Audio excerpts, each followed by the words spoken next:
And we're live. Good morning, everyone, and welcome to our virtual special story time.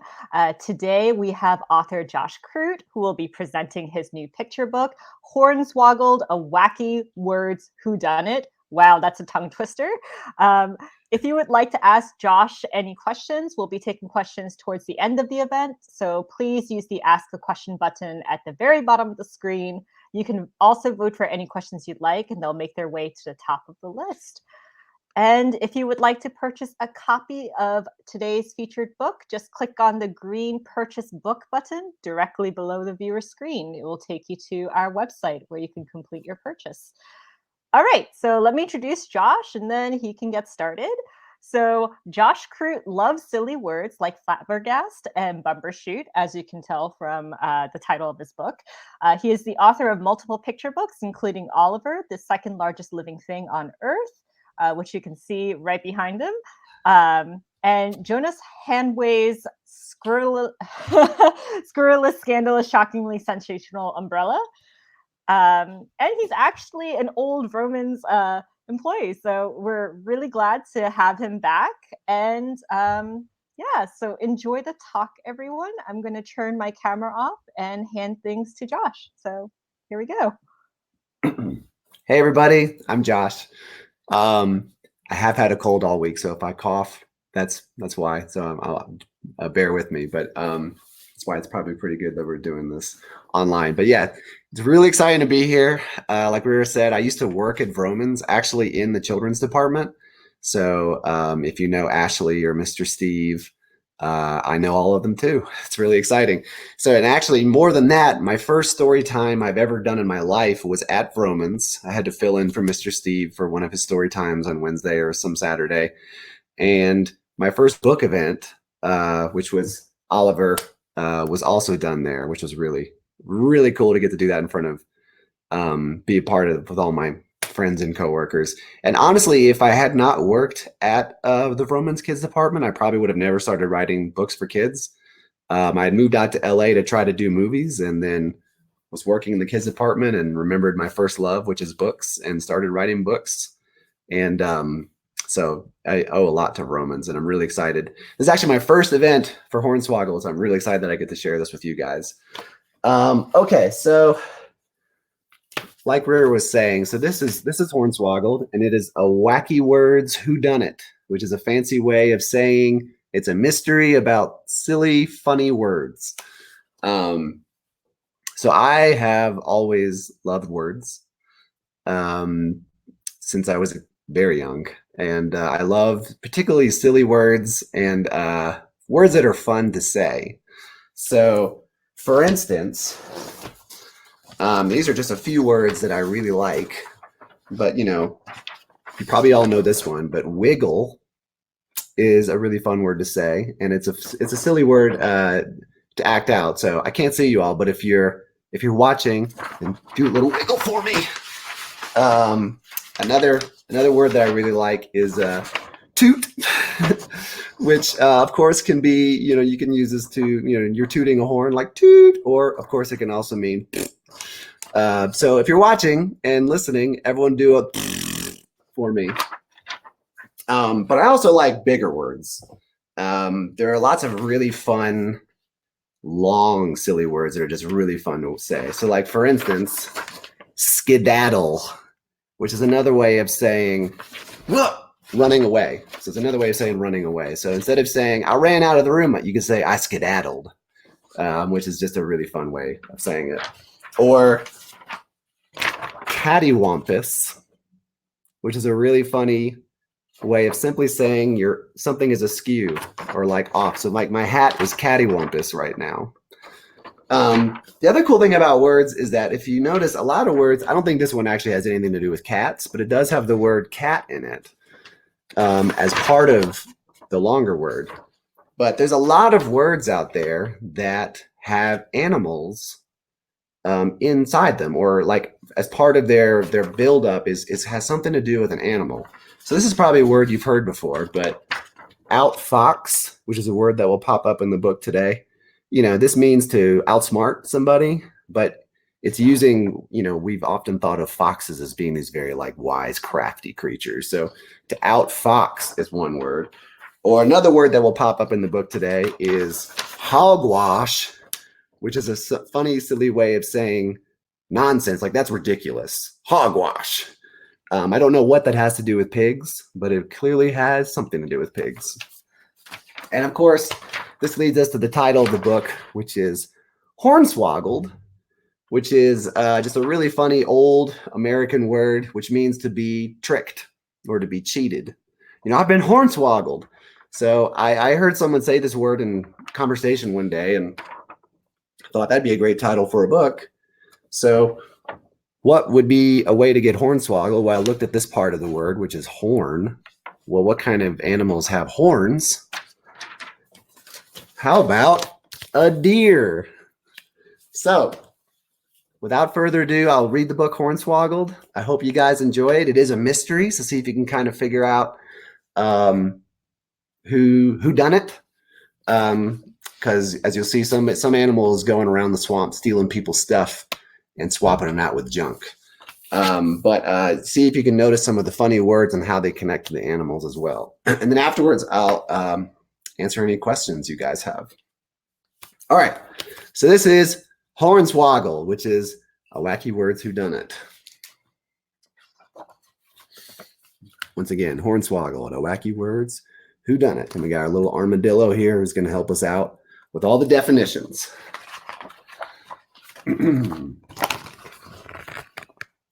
Deer knew something wasn't right. He felt lighter, uneven, less himself. But it wasn't until he looked in the mirror that he discovered the awful truth. This isn't my antler. I've been hornswoggled. So what did he have instead of an antler? It's got a tennis racket up here. And armadillo tells us hornswoggled means to trick. So someone has taken his antler. So he hoofed it over to his friend Catfish, who was doing cannonballs in the creek. Catfish, Catfish, it's gone. What is? Can't you see? Some cowardly critter stole my antler. Sorry, she said. I can't see anything without my glasses. But when she slipped them on, she discovered the awful truth. These aren't my glasses. What do you think they are? What a load of codswallop! So she's got donuts. And codswallop means nonsense. So they scurried over to their friend Bison, who was kicking his feet up on the porch. Bison, Bison, there's a thief on the loose. A thief, he said. Let me grab my lucky boots. We'll catch up to the rascal in no time. But when he reached under his rocking chair, he discovered the awful truth. These aren't my boots. I've been buffaloed. Buffalo means to puzzle or confuse. And of course, he's a buffalo too. So they skedaddled over to the mayor, who was playing croquet with his cabinet. Look at these important animals. Mayor, Mayor, some villainous varmint is stealing our stuff. That's terrible, awful, offensively egregious. Fortunately, I've penned a prize-winning speech that will lift our spirits during these dark times. What do you think is going to happen?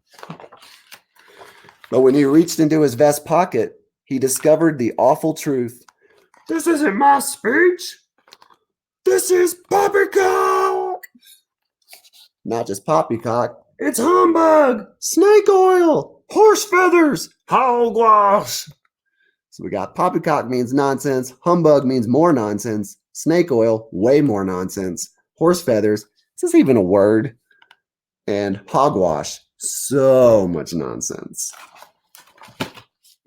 Is anyone going to help them solve this mystery? Attendez, it is I, famous Belgian detective Pierre Mouffet. This is not how we solve le mystère. We must look for clues. We must use logique. We must put on our thinking caps.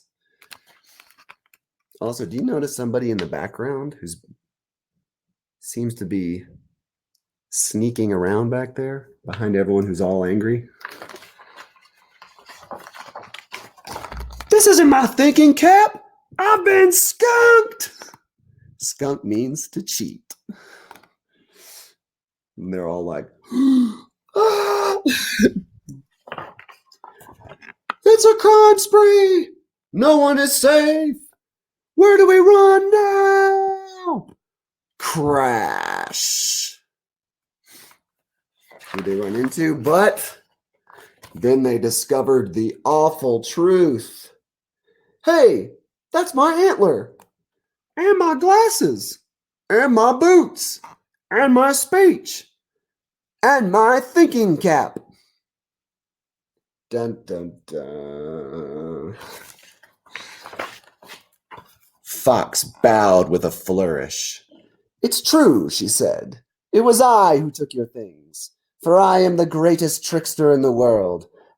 I have hoodwinked emperors and snookered kings. I have bamboozled princes and outwitted queens. Why, just last week, I swapped out the crown jewels with a bag of marbles. Let me show you. And down here we have hoodwink means to trick, snooker means to trap, bamboozle means to cheat, outwit means to outsmart. But wait a minute, where's the armadillo going? But when she reached into her fanny pack, she discovered the awful truth. These aren't the crown jewels. I've been outfoxed. Can you guess who did it? Outfox means to beat someone at their own game. The end. So the fox got a bag of a basket of rutabagas instead of the crown jewels. So that was Hornswoggled. I hope you all enjoyed it. I had a lot of fun writing it. Thanks, Marvin. Marvin says, nice book. I have some questions down here from Vromans, but if anybody else wants to put some questions on there, please go ahead. Yeah, if you guys wanted to ask questions, just use the Ask a Question button at the very bottom of the screen. So I'm just going to look through the questions right here. What was your experience like working with your illustrator? That was a lot of fun. So if you couldn't tell, so this is illustrated by Jen Harney. And she obviously, in my opinion, did a fantastic job with the illustrations. So the way it typically works is when you sell a book as just a writer, because I don't do my own illustrations, but so what I sell the words to a publisher who wants to make the book, and then they find somebody to draw it. But the nice thing is they don't technically have to get my input, but publishers often do, which is really nice. And Page Street, who published this book, as you can see, they were nice enough to let me have some input. So they would show me a bunch of illustrators and say, hey, which one of these do you like? And we would look at their portfolios and find out who's available.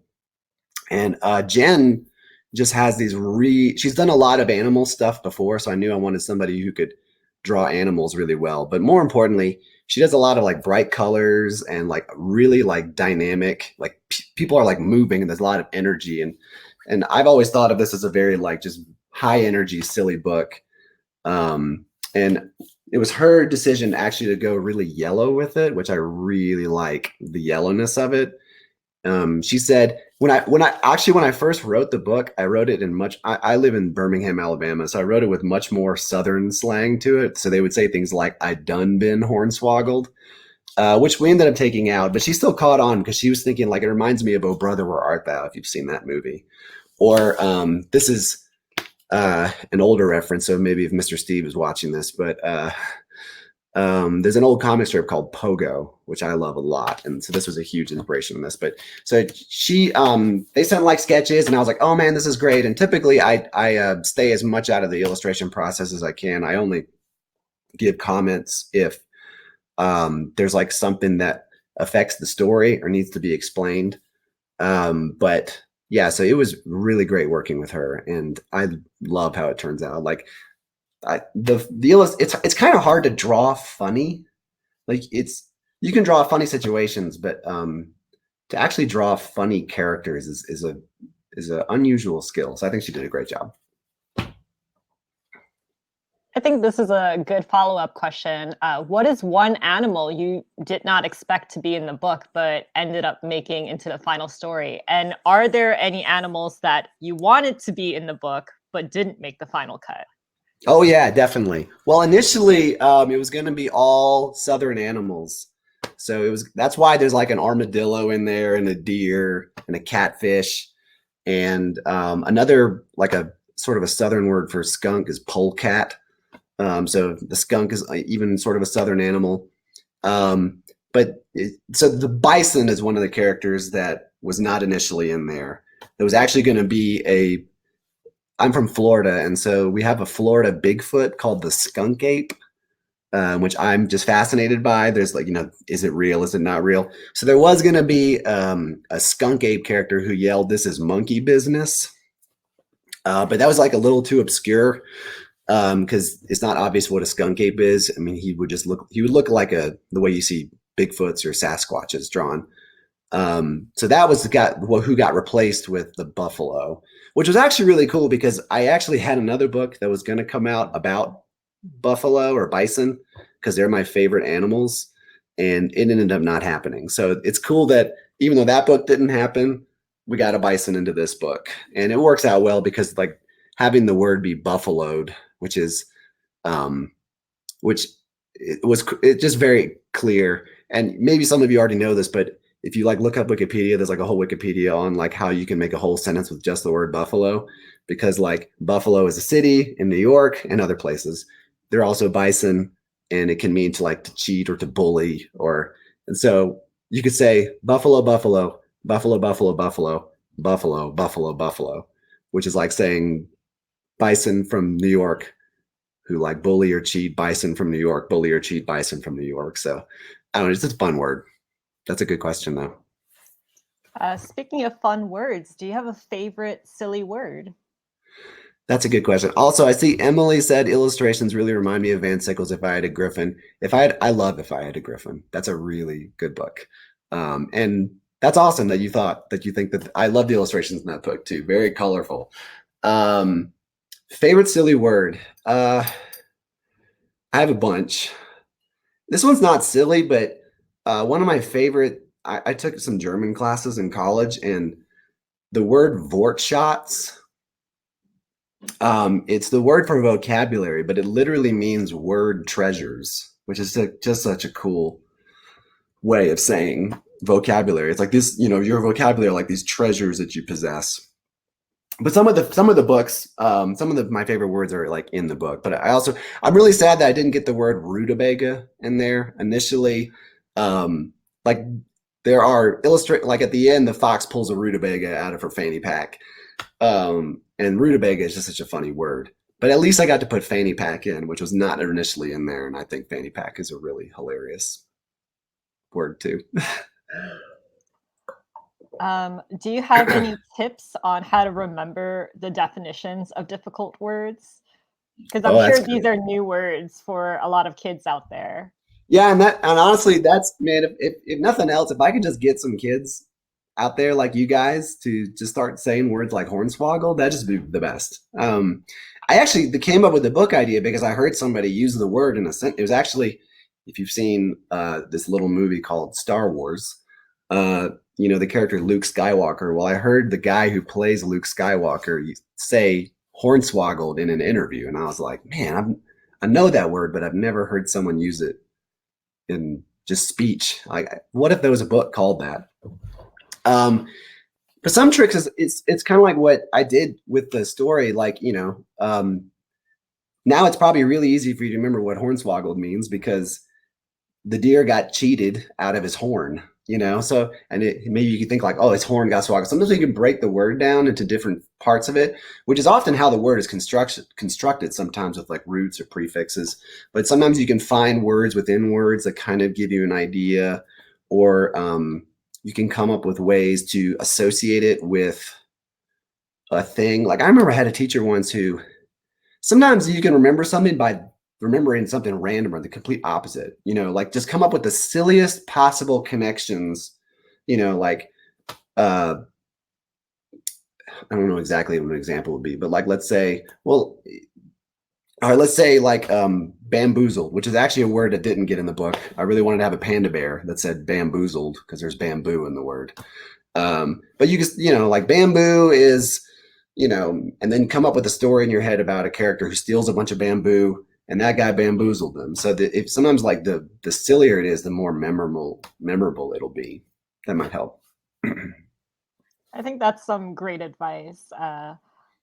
So, like, how did you decide which belonging would go missing for each animal? And this is a detective story as well. So, did you already have the ending in mind when you were drafting? Not originally. I first of all, I just had the title, and then the first 5 sentences popped up. So I knew that deer got his antler stolen, and I was like, man, that is a weird way to start a book. Where on earth is this going to go? And then slowly, it took a long time to write this one, actually. Um, it took a while to find the ending. I liked the idea of outfoxing being sort of the twist. So there was a while we're like, well, who did it? And then that's where we came up with the idea, what if like we have a helper character who seems like they're just there to, service, like, here's what it means, but actually they're gonna like be the secret criminal mastermind. Um, what was the first part of that question again? Oh, like, how did you come up with Right. how each Yeah. belonging would go missing for That each animal? actually that was a process too, because initially it was just the funniest words I could think of. So uh like at one point the skunk ape was going to be gardening rutabagas, and he's like, my prize rutabagas, they've been stolen, just because I wanted to hear somebody say like, this ain't my rutabaga, which is just funny to say. But they were all like too random, and so we realized in the editing process, like, one, it needs to be like very important items. It has to be like, they have to care, if it's like his antler or like glasses that you need to see, or like my lucky boots, and or a speech, what would be actually important to these characters. Then it also has to be an item that can be swapped out with something possible. So like, the speech, if you notice, it actually gets swapped out with toilet paper, which is kind of funny. I think that was Jen's idea, actually. um and then like the glasses, well, what if she's got donuts on her eyes for the rest of the book? So there's things where it has to be like something where the character is not like a complete doofus to like have noticed that it got swapped out with something. So it had to be an item that could also be swapped out with something, and then it also had to be something they could have on their person. And at one point it was going to be like literally clothes that, like, the fox all had on, but there's like, what if it just was stuff that she had in a wheelbarrow? So some of them, it took a while to sort of nail the right funny, to me, the funny beat. And like what, and in, just finding like the thing that was just absurd enough. So like, what if it's, just the idea of him having a pumpkin, like a piece of pie on his head, was funny to me. Um, and I just like the idea of it escalating bigger and bigger, and, just becoming like this, the sky is falling kind of thing. And I love mysteries. That's where the mystery thing came from, is I just love whodunits. I was about to say, I loved your Poirot impersonation. Poirot isn't as popular as like Sherlock Holmes, so I was pretty surprised that you kind of put in that reference into your book. Yeah, and Jen still gives him, I think, a deerstalker hat, like Sherlock Holmes. But I don't know. It was just I initially I took the idea. It's a little bit like Jory John will sometimes do in his books, where like he'll just suddenly have this like this, like in Penguin Problems, like the wise walrus comes out of nowhere and just has this huge speech of things. And up until this point, they'd been like deer and catfish were like their literal names. And then I was like, well, what if like a guy comes in with like a full name and he's like this important person? And I don't know, just giving him, like, Poirot is a more, like, they're both, Poirot and Holmes they both are very self-important people, but Poirot is a more obviously self-important person.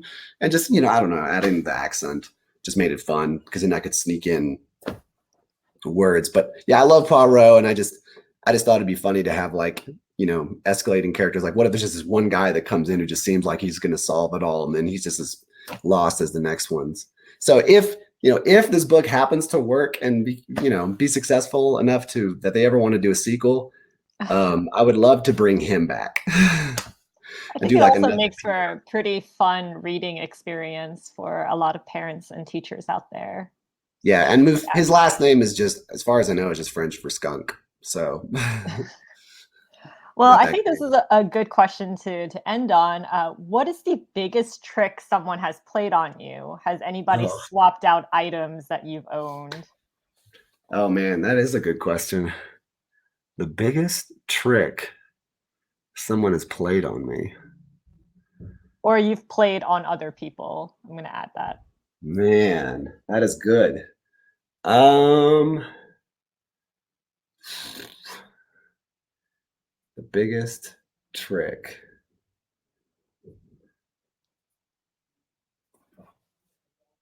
Man, that is a good question. I'm blanking. Um, I know, I mean, this isn't not necessarily a trick, but I mean, there was back in college, we had a friend who we would always play pranks on. So, that was the kind of, we would like, you could fill up the doorway with like styrofoam peanuts and tape it shut. So when you open the door, just all poured in. Or we would have like techno dance rave parties in his room at like 2 a.m. in the morning because he was a very like serious person. Like, thank that's funny, guys. So I don't know if that's a really good answer, but we used to pull a lot of pranks on him. But I don't have like a thing where somebody actually bamboozled me in a really good way. I'm gonna have to think about that because I bet somebody else is gonna ask me that question at some point. I need to have a good answer.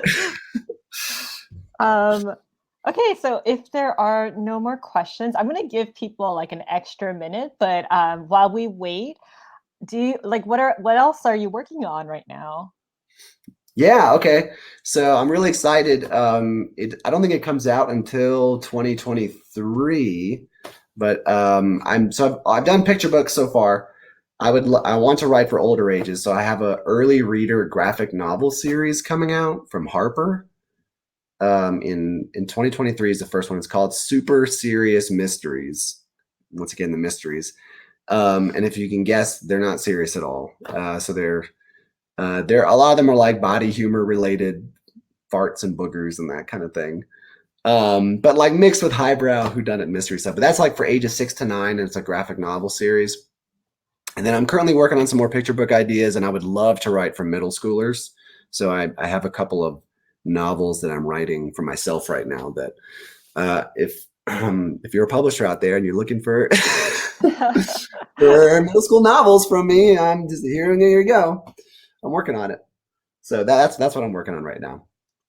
Awesome. I also realized that for your book you have like a teaching guide, right, on your website. So Yeah, any that was teachers out there, like that is yeah. a reference. Yeah, the good people at Page Street Kids put that together. So if you need teacher resources, my website's really easy to if you just Google my name, Josh Crute. I'm lucky enough that there's not enough Josh Crutes out there that so my website is just joshcrute.com. But if you Google my name, well, some other things will pop up that are related to me. But yeah, it's on my website. I can even put it in the Yeah, if you could just type anyone it is in. interested. I have this magical rectangle in front of me that can do that. Yeah, it's in the link is in the chat. So if you guys are interested, just click on that. But thank you so much for joining us for our special story time. I'm so glad that we got to have Josh on. I know that his book was supposed to come out earlier, so we're really glad that we were able to have him this time around. So if you would like to purchase a copy of Hornswoggled, just click on the green purchase button below. Also, this story time is recorded, so we'll have it available for those of you who tuned in late or have friends who are unable to make it today. But that about does it.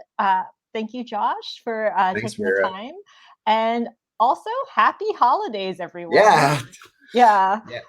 it will No, be it's a funny. I'm great actually at my present for parents. those. I'm at my visiting my parents' place right now. So we just did Thanksgiving. We did my brother's birthday yesterday, and we're actually celebrating Christmas today. So we're kind of like Well, okay, well, stay safe, everyone, and have a good weekend. All right. Bye, thank you so much. everyone.